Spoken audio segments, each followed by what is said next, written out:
the enhanced police training bill that you're talking about, would this include any kind of racial bias training? Do you have that envisioned in this at all?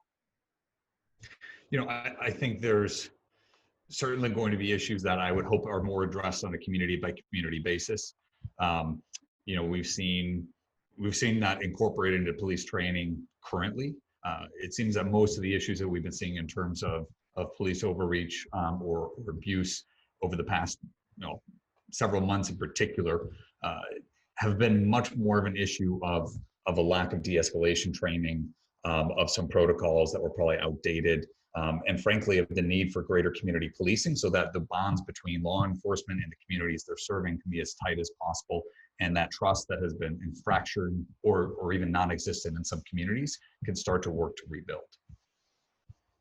One of the reasons I ask that is because President Trump, as you well know, has now put a ban on things like racial sensitivity training.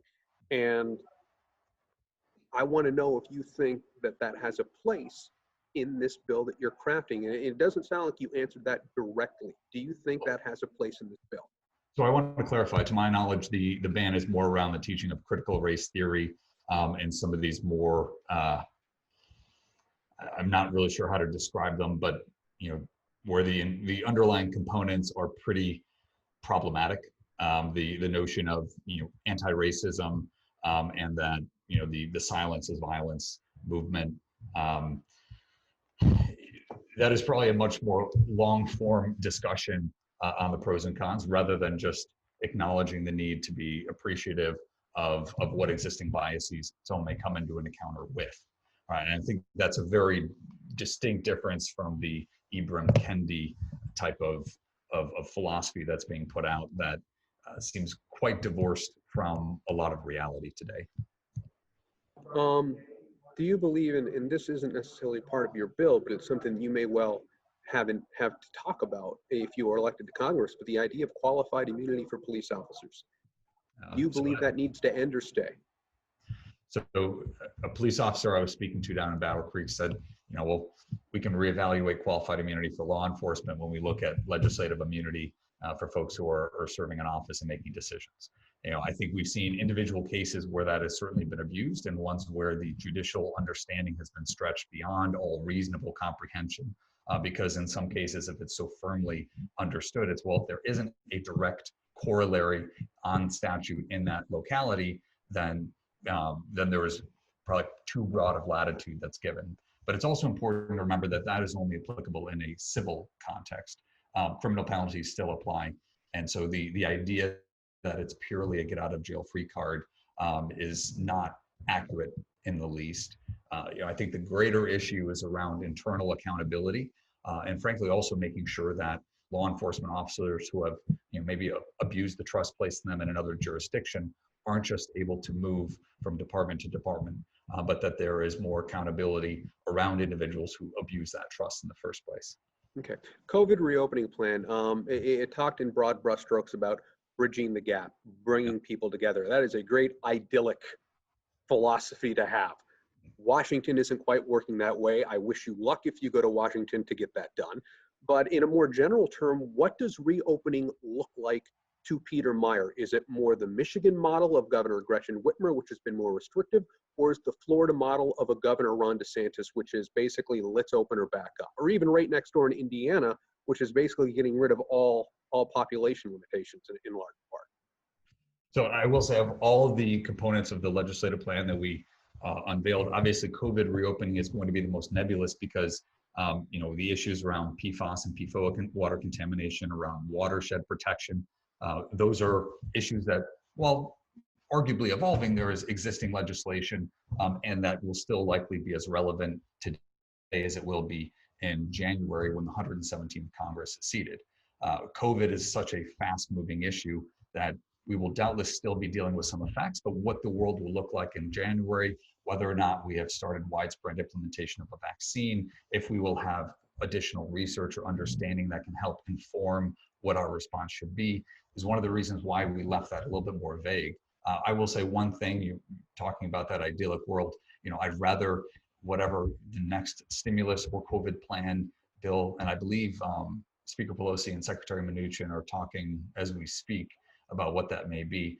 I've been frustrated that some of that's been held hostage by items that I would say are more Democratic wish list items, like a repeal to the cap of the SALT deduction and other things that are far, far away from what we should actually be talking about. Now, specifically to the question of reopening, I am a large fan of a tailored approach. Right? What we saw in Michigan was that, especially up until the beginning of the fall, there was very little distinction made between regions and what they were facing. Now, we started to see some of that, though it was unveiled in a very complex and confusing way. But I'm a firm believer that I would rather have an 80% solution that can have 80% compliance than the government believing in a technocratic approach where a 99.5% solution is only going to get 50% compliance. And I think that's where I've been deeply frustrated in the response that we've had, is from the very beginning, it was clear that we weren't talking about a few weeks. There may have been some initial optimism, but the reality is that from May, it was clear this response would be months long, and not one or two, but likely 4, 5, 6, or further. And yet we continue to have unsustainable policies that were making it harder for folks to adapt in that long-term sense. So the two main things, I mean, again, reopening, one, it's where are we with a vaccine, with a cure? What is the current state of the therapeutics? What are we looking at in terms of the infection rate and the test positivity rate, so that we can make sure we're being tailored? But also, again, acknowledging the fact that it's going to be a lot easier for us to address those jobs that are not coming back anytime soon. While at the same, if we are isolating the folks who are being most negatively impacted and getting folks who can safely return to work back to work. Now, again, we've largely seen that we've arrived at that point. I think October 9th, movie theaters will be able to reopen again. That was one of the last kind of remaining sectors that had continued to be closed.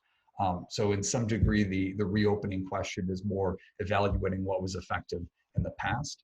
And the current issue is more around how do we make sure the economic supports are in place for those industries that are still struggling, for the small businesses and entrepreneurs, who maybe had the least amount of capital to cushion a shutdown period, so that we're maintaining that liquidity and that we are able to move towards a more full-throated recovery once we move past this point.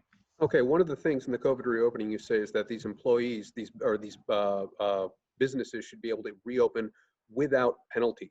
Does that mean that you want to shield employers from any sort of COVID liability if their employees get sick? And if so, how is that fair to the workers? Yeah, the liability standard that we have to apply here is one of gross negligence. I think we've seen a number of businesses being concerned that, especially with the evolving guidance from the CDC and at the federal level around mask adoption, around sanitation issues, COVID has been a learning experience for not just the government, not just the population, but our business communities as well.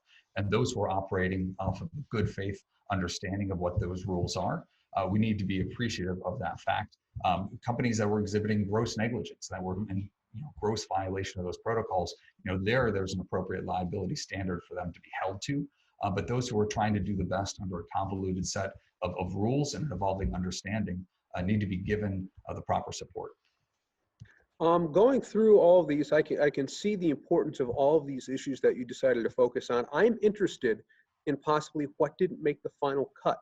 While you were trying to pare this down to 5 or 6 items, what didn't quite make your top 5? Yeah, I would say an issue that is top of mind and that's critical, but that, again, similar to the COVID response, is going to be evolving, and what the ultimate plan might be is going to be something that I hope to play a part in, and that's around healthcare, and specifically making sure that we are finding a healthcare reform that will finally attack the issues of affordability while maintaining pre-existing conditions, protections, and ensuring broad access.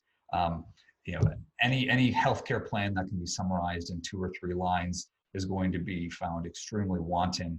I wanted to make sure that some of the issues we've been talking about for over the past year and almost a year and a half, issues around PFAS and PFOA contamination, issues around environmental protection in our watersheds, issues around rural broadband access and bridging the connectivity divide, that I had specific pieces of legislation, bipartisan in most cases, that have already been put forward that are indicative of what I would support, so that there's a bit more meat on those bones. but obviously this is just a small reflection. My desire to end the wars in Iraq and Afghanistan, that's something that is less of a legislative issue than just continuing to push forward diplomatic solutions. And so again, we wanted to just have a concise list to show what is currently out there that I would gladly support were I in office. One last, and it's a tangential question because you kind of mentioned it and I want to bring it up again, but it had to do with, you'd mentioned the fact that Speaker Pelosi and Secretary Mnuchin right now, maybe at this moment, are talking about a new stimulus bill.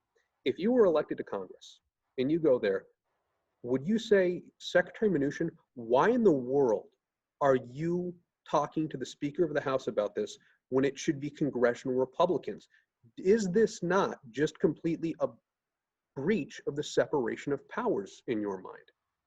And I don't presume to know what conversations Secretary Mnuchin had with House leadership, or I should say more broadly, congressional leadership going in. But what I will say is that the underlying issue of the centralization of power is completely apt. That's something that concerns me greatly. You see that in terms of the selection of committee assignments and committee leadership in the House. We see that in the ways that all too often a body of 435 members is represented by 2 individuals. And I think that is doing the Congress a disservice. It's doing the people a disservice. We need to make sure that we're bringing back more of a voice to folks who may not be in leadership, so that coalitions can be built and more reflective and responsive solutions found.